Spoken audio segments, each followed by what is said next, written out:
pedagang. Kemudian mereka tiba-tiba berhenti karena melihat seseorang yang sedang tertidur di dalam sela-sela tumbuhan merambat.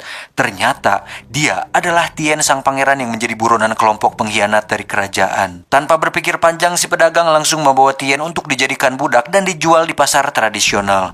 Lalu pedagang itu kembali melanjutkan perjalanannya.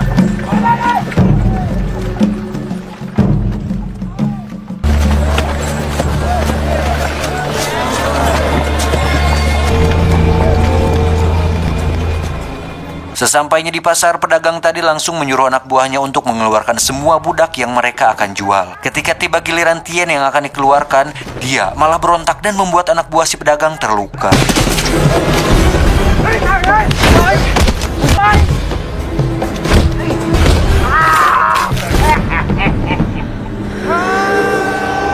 Hal itu membuatnya geram dan tanpa berpikir panjang, dia pun langsung dilemparnya ke sebuah kolam berisi buaya.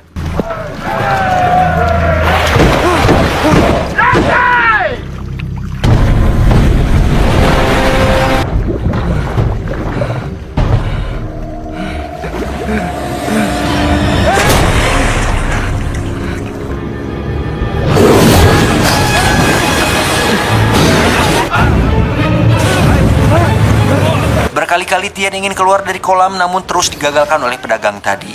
Dan parahnya lagi, penderitaan seorang Tien malah menjadi hiburan di sana. Di sisi lain ternyata ada banyak pasang mata yang terus memperhatikan lingkungan sekitar mereka. Dan tiba-tiba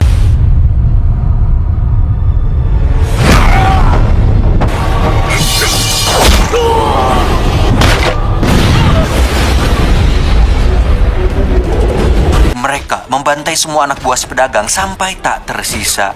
Kemudian salah satu dari mereka memberikan sebuah pisau kepada Tien untuk membunuh buaya itu. Dan dengan sedikit perjuangan, akhirnya Tien dapat mengalahkan buaya itu dan membuat orang yang memberinya senjata merasa puas.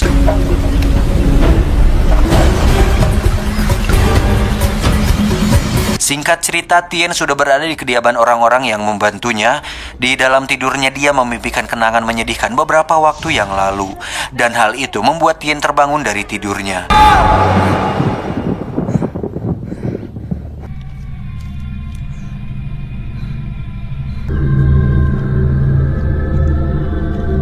Ketika terbangun, dia pun langsung disambut oleh Cenang, yang ternyata Cenang adalah raja perampok dari Pak Pekrut, atau dalam bahasa Indonesianya adalah Bukit Sayap Garuda. Kemudian Cenang menawarkan Tien untuk belajar ilmu bela diri dengan tangan kosong di tempat itu. Seperti bocil pada umumnya, Tien langsung pergi meninggalkan tempat itu tanpa satu patah kata pun.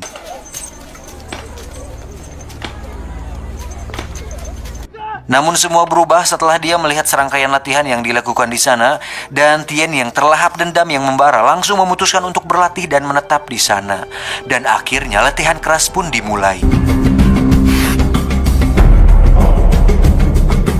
Hari demi hari Tien lalui dengan latihan dan kerja keras yang tidak ada duanya, dan akhirnya perjuangan Tien selama ini tidak sia-sia. Sekarang Tien mulai diakui oleh Cernang sebagai anggota perampok Bukit Sayap Garuda. Beberapa tahun kemudian, Tien kecil sekarang sudah tumbuh menjadi pemuda yang gagah perkasa dan siap untuk menyongsong masa depan yang gemilang.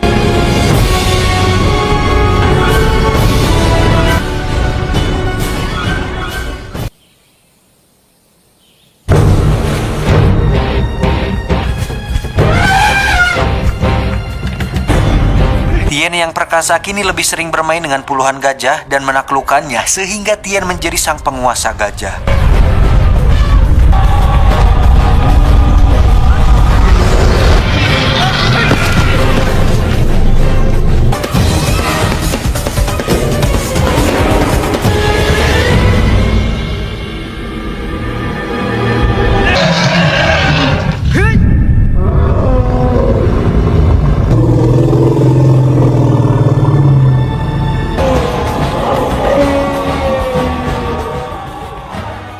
Dan beberapa hari kemudian Cernang memberi Tien beberapa ujian untuk memastikan kelayakannya menjadi ketua dari perampok Bukit Sayap Garuda.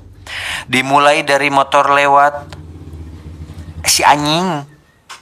Dimulai dengan ketangkasan berpedang, seni bela diri kungfu dan tarung bebas, Tien dapat dengan mudah mengalahkan petarung milik Cernang.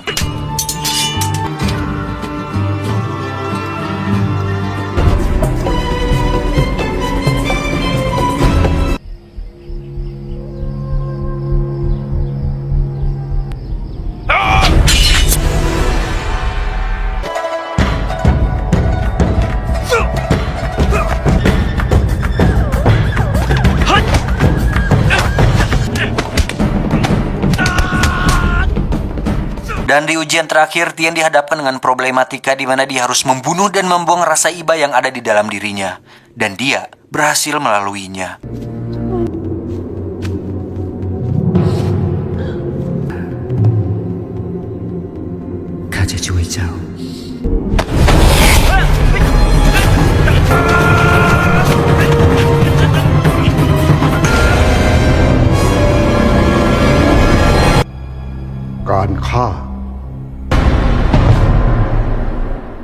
Beberapa hari kemudian, tibalah pengangkatan Tien menggantikan Cernang menjadi pemimpin perampok Bukit Sayap Garuda. Cernang menyerahkan kursi kepemimpinan dan memberikan senjata pusaka miliknya kepada Tien yang menandakan bahwa sekarang Tienlah yang memimpin pasukan perampok tersebut. Setelah mendapat gelar kepemimpinannya, akhirnya Tien memulai perampokan pertamanya dan dengan mudah Tien berhasil menjalankan misinya tersebut.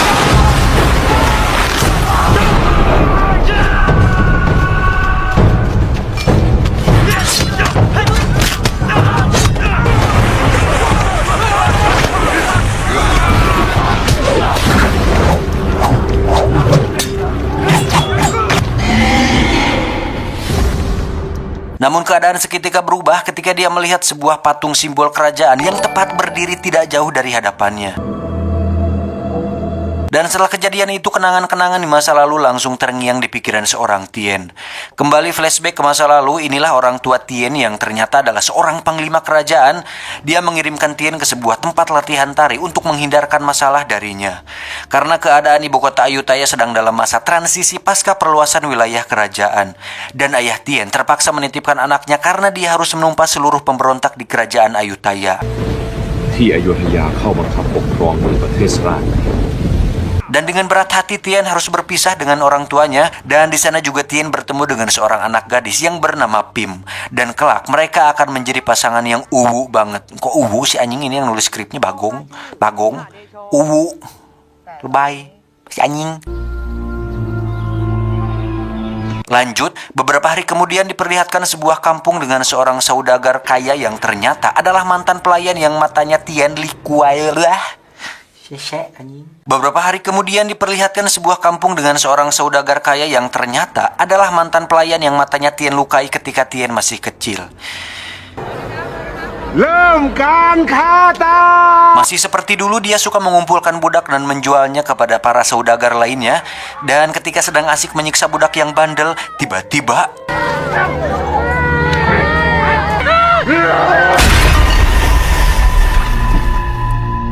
kemudian dia langsung mencari sumber yang membaledognya.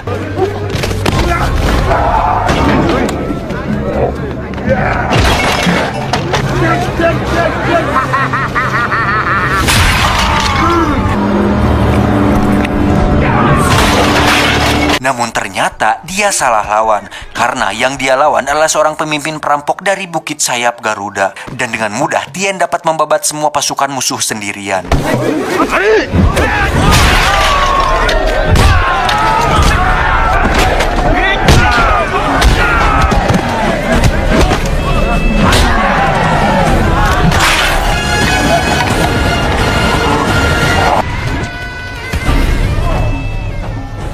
Banyaknya pasukan musuh tidak dapat membuat Tien gentar menghadapinya. Dan beberapa saat kemudian datanglah pasukan Tien dan langsung menyandera semua pasukan musuh hingga membuatnya lemah tak berdaya.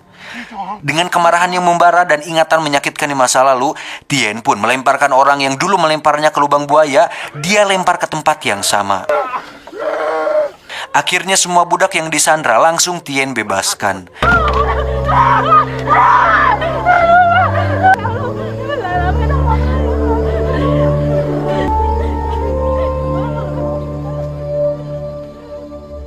Singkat cerita, malam pun poek. Di saat orang-orang sedang berpesta pora merayakan keberhasilan mereka, Tien malah melanjutkan kembali lamunannya yang ganggaraten kemarin. Diceritakan Tien dijemput dari sanggar tari oleh seorang panglima kerajaan yang ternyata dia adalah pengkhianat yang akan membunuh Tien. Untungnya orang kepercayaan ayahnya Tien tidak terlambat dan langsung menyelamatkan Tien dari mara bahaya yang siap membunuhnya.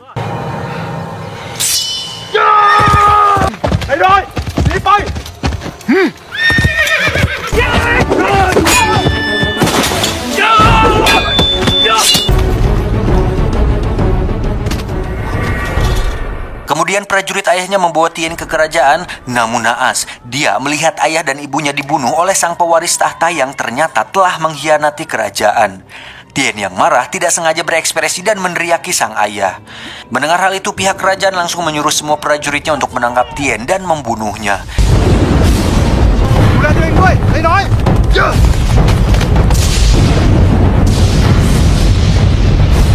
Dan prajurit kepercayaan ayahnya memilih untuk mengorbankan diri agar Tien bisa terus bertahan hidup. Lanjut, setelah tersadar dari lamunannya, Cernang bercerita tentang masa mudanya dulu, di mana dia telah membunuh seorang panglima, dan sorot matanya laksana mentari di sore hari yang melambangkan keagungan dan keberanian.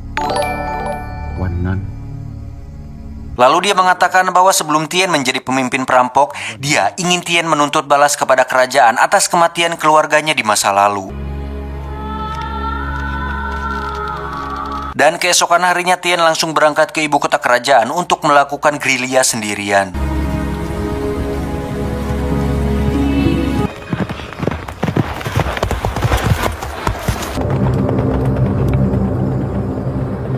Di kerajaan sendiri sedang diadakan sebuah ritual suci yang dipersembahkan langsung kepada Dewa Garuda. Terlihat seorang wanita cantik yang tengah berlenggak-lenggok menari dengan indahnya. Dia ternyata adalah Pim, teman masa kecil Tien di sanggar tari.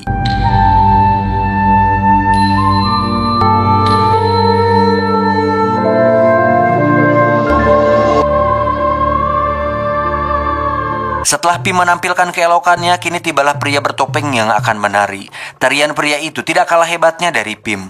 Namun di balik tarian yang memukau, tersimpan kesumat yang membara dalam dirinya. Ternyata, itu adalah Tien yang siap menuntut balas atas kematian keluarganya. Dan puncak kemarahannya semakin membara ketika melihat orang yang disayanginya digoda oleh Raja Bejrad itu.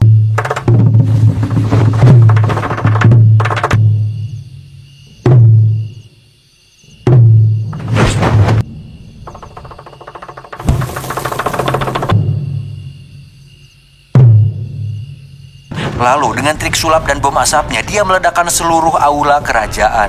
Kemudian dia memporak-porandakan tempat itu hingga akhirnya berhasil melukai sang raja.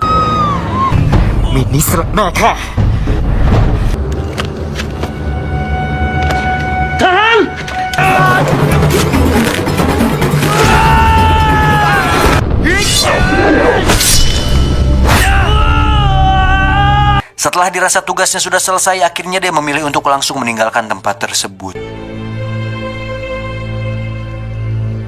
Keesokan harinya Tien pulang ke kampung Bukit Sayap Garuda, namun anehnya di sana tidak ada siapa-siapa. Lalu dia dikejutkan dengan seorang berpakaian serba hitam yang selintas mirip dengan orang yang membunuh ayahnya. Tanpa berpikir panjang, Tien langsung membunuh orang itu.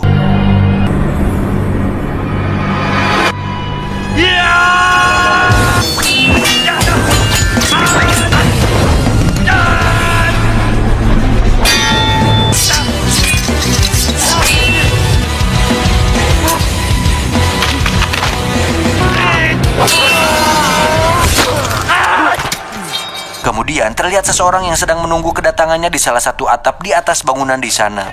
Lalu Tien langsung berlari dan mendatangi pria misterius tersebut. Namun satu persatu musuh berdatangan sehingga membuat Tien kesulitan untuk naik ke tempat tersebut.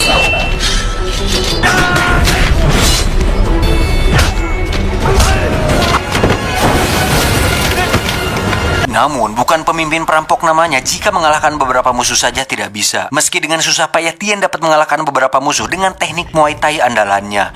Namun, hal itu tidak berlaku bagi si pria bertopeng misterius yang ada di atap. Tien pun dapat dipukul mundur sampai dia harus terpental dari atap karena tidak mampu menandingi kekuatan pria bertopeng tersebut.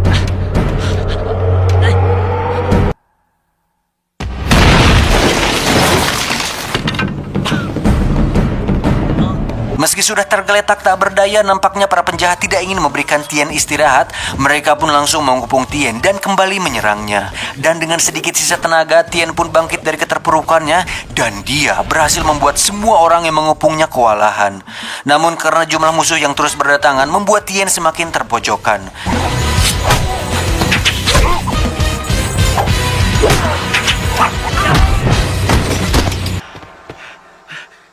Dan saat itulah datang seekor gajah yang ternyata gajah itu adalah gajah yang pernah dia taklukkan tempo hari.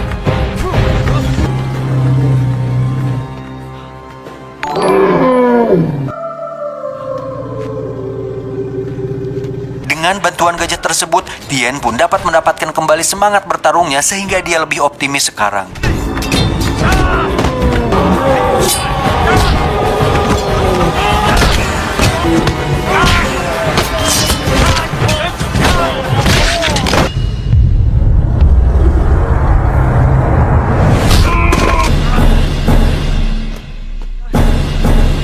Dan ketika Tien sedang berada di atas angin, datanglah seorang dukun yang mempunyai ilmu bela diri juga.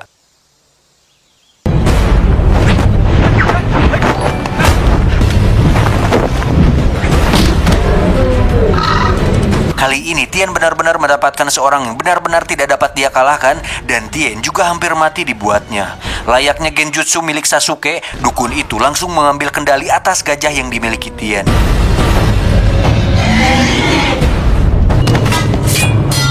Dan beberapa saat kemudian datanglah pasukan kerajaan dan langsung mengebung Tien.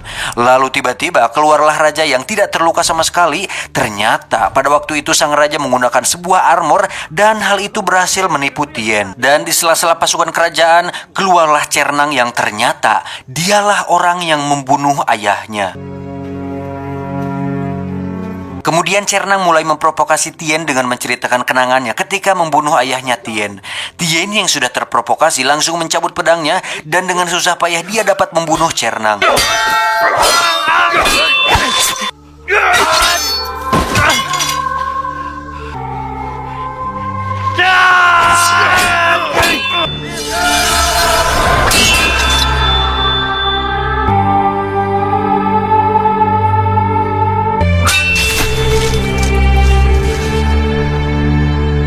Ternyata Cernang sengaja mengalah kepada Tien karena sebenarnya dia ingin meminta maaf kepadanya dari dulu. Dan dengan mati di tangan Tien merupakan sebuah pembalasan yang setimpal untuk penebusan dosanya. Di sisi lain, raja yang melihat hal itu langsung menyuruh seluruh prajurit untuk menangkapnya. Kemudian selanjutnya dia akan disiksa dan dijadikan sebagai contoh bagi masyarakat lainnya. Singkat cerita, terlihat Tien yang semakin tua kini menumbuhkan kumis dan jenggotnya. Lalu film ditutup dengan memperlihatkan sebuah goresan yang terdapat pada wajah patung Buddha. Tamat, ending yang sangat... tunggu video selanjutnya ya di part sequel ketiganya dan sequel akhir. Jadi jangan sampai kelewatan.